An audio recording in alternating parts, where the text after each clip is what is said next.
Hello, you're listening to a bonus episode of Popcorn Podcast with Leigh and Tim, where we're discussing M. Night Shyamalan's Knock at the Cabin.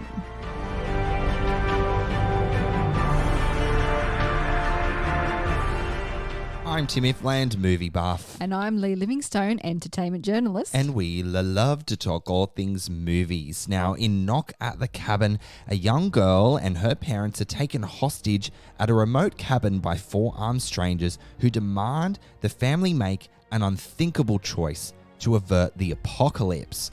With time running out, they must decide what they believe. Knock at the Cabin is directed by M. Night Shyamalan from a screenplay by Shyamalan, Steve Desmond and Michael Sherman, based on the book The Cabin at the End of the World by Paul Tremblay. Knock at the Cabin stars David Bautista, the artist formerly known as Dave Bautista, Jonathan Groff, Ben Aldridge, Nikki Amuka Bird, Kristen Cooey, Abby Quinn, and Rupert Grint. That's right, we've got Ron Weasley in this film randomly. It's going to follow him around forever. He probably hates it. Ron Weasley. Remember that YouTube video? Anyway, I digress. Now, Tim, I'm really excited to talk to you about this film. Okay. Because the idea of an M. Night movie is always thrilling. He picks such interesting stories to tell or adapt. He does. He always has a really fucking great premise in the palm of his hand, and you just don't know which way it's going to go. Exactly. So what eventuates in this film, Tim? Not a great movie. Okay. Well, okay, what about you? Well, yeah, look, the idea is compelling. It always is, as you said, with an M. Night film. This one is a modern day biblical story. Which is always fun. Always playing fun. in biblical stories. So let's set the scene, okay? The opening credits roll over some disturbing drawings that are doodled over like children's homework, bills, etc. Yeah. What did you think about that? Well, I mean, it just made it blatantly obvious that we're going to a dark place of apocalyptic madness. It sets the tone, It doesn't does it? set the tone, yeah. I don't know what the relevance was to the whole film. You know, this is a spoiler-free episode, but it never resurfaces in any way. No, it was foreboding. So the film opens and there's an 8-year-old girl in the woods collecting grasshoppers and making little notes about them. Very sweet. That actually reminded me of shit that I used to do when I was a kid too, where I'd just like cut pictures out of magazines and write profiles on actors Really? that were already written in the magazine, but I had to write my own one in a notebook. And Of course. Did you use different coloured gel pens? yes, I found that so cute. it was really cool. Yeah, gorgeous. And then suddenly an imposing Dave Bautista or David David, he wants to be called David now, Lee. emerges from the woods, and the little girl runs and alerts her fathers that there are some people outside that are a bit scary. His name's Leonard, so they're acquaintances, and he helps collect these grasshoppers. What an unsettling opening. Like, it did hook me there. Well, this is where one of the strange things comes into play, where she convinces her fathers that there's some scary stuff outside, they need to lock up the house, and they don't go into overprotective mode. Yeah. This is one thing I want to talk about later with the characters and the performances and things. Yeah. I mean, she's a very independent little 8-year-old. Yeah. This Wen. She's great. But she's the one running around locking the windows and doors, and the dads are kind of like locking the windows and doors. Like, they catch on eventually. I don't have children, but I would imagine as a parent, your first instinct would be very protective of the daughter and grab her and keep her close to you. But she's running from room to room and open window and open door, and it's like... Yeah. I found it really strange and jarring. But that sort of weird way or lack thereof protecting their daughter does continue Yes. through the film. We'll talk about that a bit more, but yeah, they're not very affectionate towards her, which I found was quite strange, not very protective. Despite the situation they find themselves in, where they're literally taken hostage by four strangers in their Airbnb. She's just kind of there. Yeah. After that point. Do you know what? Maybe this is jumping the gun here, but I found the use of her at the beginning really intriguing. I thought we're going to get a lot of this character, this girl. She's a great little actress. It's her feature film debut, actually, which is really exciting. And then she becomes a footnote for the rest of the movie. She does. I thought that was a real mistake. Except in flashbacks where they're really having a great time together. Yeah. When you see the three of them together heading up to the cabin, it's actually a really beautiful family moment. And you can feel the love, you can feel the joy, you can feel the connection between all three of them. You do not feel that in any way, shape or form in the modern time. No. Not once. It's a bit strange. Yeah. So, okay, and also the story explores that this family has to make a horrible decision, Yeah. okay, to avert the apocalypse. Mm-hmm. We're not going to spoil all the twists and turns. This is an M. Night film, so there is definitely a big twist. Is there though? We'll get to that. But why this family? Why a family? You get the sense that the story wants to say something profound about religion and same-sex marriage and all that kind of jazz, but it's too afraid of itself to go there. But when it tries to, it's so surface level. Yes. It's almost like, why did that even need to be in there? There's just these vague allusions to those kind of themes, and then it throws a few token bits of dialogue that way and goes, that'll do. Yep. We addressed the religion intersecting with homosexuality. There you go. Yeah, that's so true. I found that really frustrating. See, this is where Shyamalan, he's got a great premise on a silver platter, and then he tries to be too clever, but he ends up just being clunky with it. Okay, well, the thing is, this is based on a book, right? A really good book that's very popular. The story is already there, mate. But M. Night rewrote the book for the Course he story. did. So from about halfway on, it goes in a completely, entirely different direction to the book. Do you know where the direction of the book goes out of interest? No, but just halfway through, it completely changes. And so the rules of what's happening are a little complicated and unclear. I don't know if that's in the book or not. Why do things have to happen at certain times? And then that time speeds up. But then there's also no consistency to when things have to happen at certain times according to the four people who come to tell them they've got a big decision to make. Yeah. And every time they say no, I think we can say this, every time they say no, something really bad is going to happen to humanity. Okay, so that happens a few times during the film. Yeah, in the most convenient, clunky way imaginable. So the big question here at the heart of it, though, in the story is, what would you do if you had to save humanity or your family, if you had to choose? What would you do, Tim, right now? Well, fuck, I wouldn't do it like these people would. I'd at least have a normal human conversation about it. I'd inquire a little bit more than they do. Yeah. I wouldn't believe that what they're telling me is true. Which is, Because how it plays out is so unbelievable that you'd just be like, all right, bye. It is an unbelievable situation. And how they handle trying to convince them, I think, was quite good. Like, these four people don't want to be there, putting this family in this situation. That's very clear. They're quite nice-ish people. Unsettlingly nice. Yeah, they're very sorry to be there. They don't want to be doing what they're doing. But the story never ever explains why these people, why. I think that's the point. I think M. Night likes to do that he wants the audience to interpret it, the nuances of the story in their own way and use their imagination to get to the end point, I guess. But see, I wouldn't even say that this story had nuances to it. Okay. It just had annoyances. I will say this. It's a tight 1 hour and 40 minutes. But it felt like it went for 3. Okay, not to me. Because nothing changed. Right. Like there was nothing compelling about how it played out. It was just the same shit over and over again. I found the pacing quite good and I was engaged for most of it. Okay. Yeah. Do you know what? My eyes hurt at the end because they just relished in close-ups. And I couldn't adjust my eyes. Like they were about to explode out of my head. And that was one way to build the tension, definitely. Extreme close-ups all the time. Oh, God. So an M. Night film, as we said, is all about the twist, which we're not going to spoil here. And one thing that happens, because there is so much importance placed on that twist, is that he tends to avoid weaving in the foundations of character understanding throughout to avoid revealing the twist too early. So he keeps everything hidden right up until the last possible moment. But what that results in is this crazy leap of logic that one of the characters has, where all of a sudden you have to wrap up the reveal really quickly and this character suddenly comes to this epiphany of what's going on. And I was like, how the hell did you get to that? Do you know what I'm talking about? I fucking do. Jesus. I was like, mate, where did you pull that one from? That stuff is so painful to me. Like, you can't forgive that stuff. Like, fair enough. You don't want to reveal what's happening to the audience, but the character has to have some kind of crumbs dropped to be able to come to that conclusion. I completely agree. Now, I don't think this is spoiler territory, but the four strangers, they themselves didn't even know each other. until they basically rocked up at the cabin.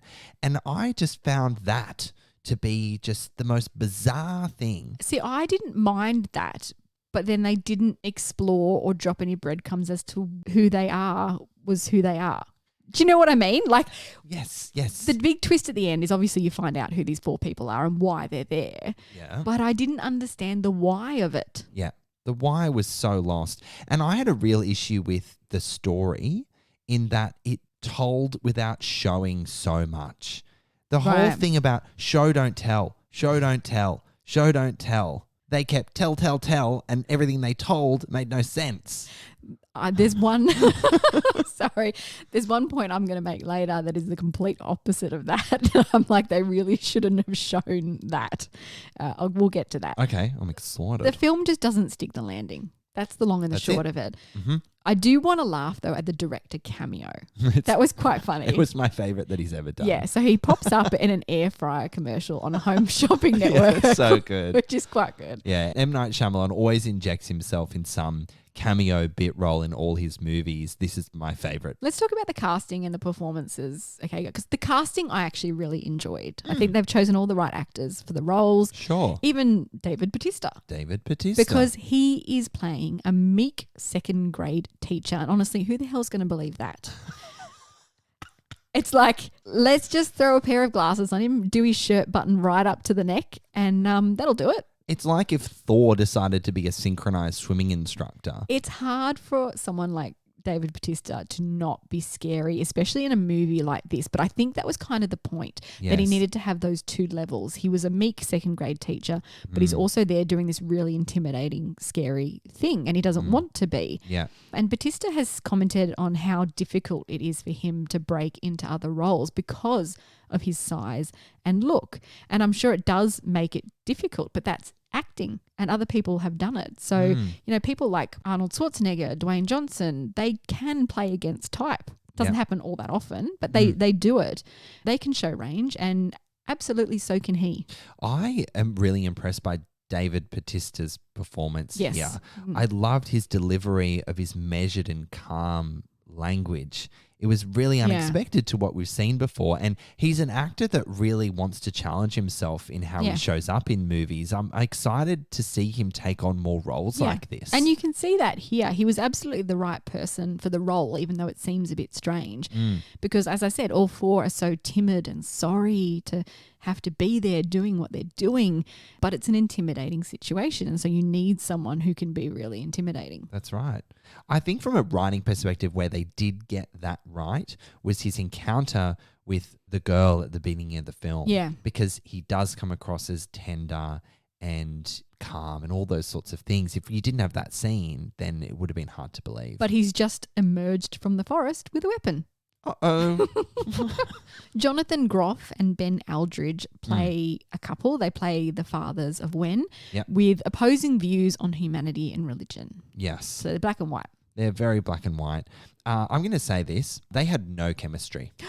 0.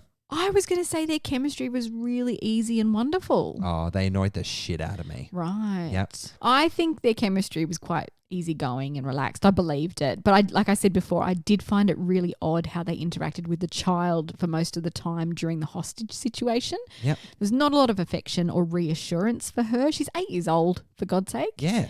In this terrifying situation, she kept throwing her hands around Jonathan Groff's neck. And then there was kind of moments where he was like, it's okay. But like there was no, come here, sweetie, stay near me. Like, I don't know. I just didn't believe it. Yeah. I didn't believe it. It was a bit clinical. Yeah. Except for the flashbacks, as I said. And everyone in this hostage situation was so stilted and stiff. Mm-hmm. Like that was obviously a creative choice, but why? Well, I mean, they're stilted and stiff in many ways. I think where they really made a mistake in terms of, for me, I know you like the tension and the pacing and everything, but they were literally confined to chairs the entire movie. And I found that a really dumb choice because it didn't allow the action to take on another layer to it. It was a missed opportunity to let them actually engage in the fucking space. Yeah, except when they do. There is a moment when they do engage in the space later on, which is completely pointless set of scenes. Yeah, it's so pointless. You know what I'm talking about, Yes. don't you? Okay. Oh, God. We do want to talk about Kristen Cui just quickly, who plays Little Wen. As you said, it's her film debut. I think she was wonderful. She's so Yeah. self-assured to watch. I wish she had more to do. Me too. Yeah. I don't understand why she was shafted to a bit player in this, because you have a child, you have a lot of emotion you can lean on. Mm-hmm. You can lean into how parents protect their kid Yeah. or, make mistakes and put them in danger. I don't feel like there was any of that playing out here, which was a missed beat. Just quickly, we've also got the other three members of the intruding party, Mickey Amuka Bird, who worked with M. Night on Old. Oh, I thought I'd recognised her from somewhere. She plays Sabrina, a nurse who's joined this foursome in their quest to stop the apocalypse or bring on the apocalypse, whatever you want to decide. Yeah. Rupert Grint, who plays Redman. He's a bit of a redneck. Redman the redneck. He's a bit vicious and also uncomfortable with the events that are going on. Doesn't really want to be there. He's super paranoid. Super paranoid. And then Abby Quinn as Adriana, who is questioning her own morals and why she's there. And Yeah, I think what lacks between those four is their character development in a way to protect the twist, quote unquote twist at the end. yeah. They really awkwardly introduce themselves and who they are, and I do, yeah. Okay, look, that was a bit odd, but I can understand why they did that. And I liked the push and pull of them being regular people having to do something that they really don't want to do and being put in this situation. It was I enjoyed that aspect of it. yeah, I guess that what they're grappling with themselves as well as what the couple have to grapple Yeah. with too. Let's talk about the set and the cinematography and the sound for a second. So a full-size cabin was built to film this in New Jersey. I mean, that saves money, I guess, if you're in one location for most of the time. Yeah. And it was actually shot with one camera for most of the time, Really? which was interesting because it resulted in a lot of long takes and, as you said, extreme close-ups. Oh my God. So most of the first section of the film is actually just one close-up after another, which I think lends a foreboding feeling and intensity of what's to come. So I didn't mind. It felt very Alfred Hitchcock. Yeah, sure. I mean, God, I can't believe you just put Alfred Hitchcock into next to this I think movie. that's what they were aiming I know what for. you mean. I know what you mean.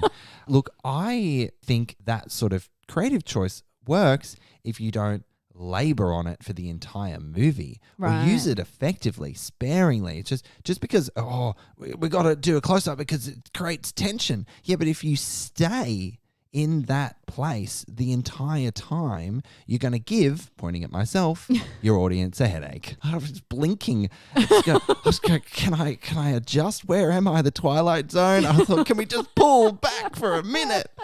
Oh. And then combine that with all the heavy breathing, close-up heavy breathing. Oh, I think I actually turned to you in the movie and Yes. did an impression. you did. I thought, not you too. Oh, dear. Oh dear. One creative choice I want to pull out that bugged the crap out of me. Is this what you referenced This is what earlier? I've referenced earlier. Okay, Okay. so it's a creative choice. It's a choice. There is one scene in the film where, this apocalyptic thing is going to happen. A tsunami is coming. Yes. Okay. And what they've done is they put on a news report of this tsunami and they say, we've just received some footage. Yes. You know what I'm going to say. Let me get it out. So they put on a news report and say, we've just obtained some footage of a tsunami that's just hit wherever it was. And they switch to that footage and it's someone holding a phone camera on a beach while this 50-foot wave comes at them. Okay, but that's not even the worst part, right? That's not the worst part. The worst part is when they pan to the person next to them to get a reaction shot from the woman that's standing next to him while this giant wave is literally about to wipe them out. It's just like this weird moment where it's like, hang on, let me just document some feelings here. I'm about to die. Let me document some feelings here for my blog, for my YouTube channel. Exactly. But A, how did they get that footage? Thank you, Leigh. Thank you. And B, the way it was shot was ridiculous. It wasn't even shaky cam like people running away on the beach or whatever. It was this person just calmly filming this really well-framed shot and then panning to the person next to them who goes, oh, Oh, this wave. Oh, I'm about to get wet. I mean, what that does is pull you out of the moment. And I think CCTV footage would have been a hell of a lot more effective there. 100%. Well, literally realistic. Because like you said, how the fuck did they get that footage? That person dead. They're dead. Maybe after he panned to the person next to him, he quickly texted it to the news channel. Or threw it to higher ground. Well, actually, no, he didn't, because you see the wave hitting and then it cuts out. It cuts out. Oh, God. What an experience. It's very cinematic, but it really pulls you out of the moment. 100% could not agree with you more. Thanks for staying with me for that story, people. It was worth it. All right, Leigh, what do you think? Should we wrap up our take on Knock at the Cabin? All right, let's do it. Once again, I was excited by the promise of an M. Night Shyamalan film and left feeling disappointed that it didn't stick the landing after putting forth such an interesting idea and effectively built suspense. The casting was great, but the direction of those performances became too stilted to really pull the audience in. Technically, Knock at the Cabin is a really well-made film. I enjoyed the cinematography and the way it was filmed. If only the story reached the same level as that cinematography and the sets and the editing. I mean, I think the editing was quite tight. I like the way it was edited. Sure. Okay. Anyway, I'm giving Knock at the Cabin 2.5 popcorn kernels out of 5. There you go. Oh, M. Night Shyamalan, what are we going to do with you? Knock at the Cabin opens strong, but becomes stuck in its tracks, repeating the same thing over and over with clunky exposition and plot developments dripping with convenience, lacking believability. The characters made me feel more compelled to offer them a paper bag to breathe into and a box of tissues instead of connecting with their plight or experience. The only consistency to M. Night is his inconsistency. So open the door at your own peril, friends. I'm going to rate Knock at the Cabin 2 popcorn kernels. Well, there you have it, friends. Knock at the Cabin is in Australian cinemas from February 2nd. And you know what? A lot of people really are loving this film. They're saying it's one of his best in years. Yeah, but it's his best in years because he hasn't made a good movie in years. Oh, that's a bit harsh. Oh, God, come on. Do we need to go back to our experience on Old? Yeah, I didn't love that one. Oh, anyway, we're not here to talk about Old. You can catch that episode in our back catalogue. All right, friends, as always, thank you so much for listening. We'll catch you next time. If you enjoy our episodes, head over to Apple Podcasts and subscribe. While you're there, we would love you to rate us and leave a review. You can also find us on Spotify, Google Podcasts, iHeartRadio, Amazon Alexa, and where all good podcasts are found.